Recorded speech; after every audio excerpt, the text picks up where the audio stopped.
Chevrolet Malibu автокөлігі 2024 жылғы. Поберке тоже 2024. Срочно сатылымда. Бағасы не бәрі 4 миллион 700 мың теңге болып тұр. Кімге қызық, хабарласыңыздар. 2024 жылғы Chevrolet Malibu. Power алдан болған, ата крыло ауысады, фар ауысады, бампер ауысады. Есік самайсам, жөндеуге келеді. Только бампер, крыло, фар. 2024 таза. Пробеги не бәрі 28 мың километр жүрген.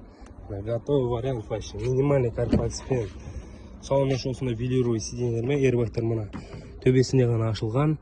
Климат контроль, круиз контроль, плавиш сиденье барлығына қараңыздар.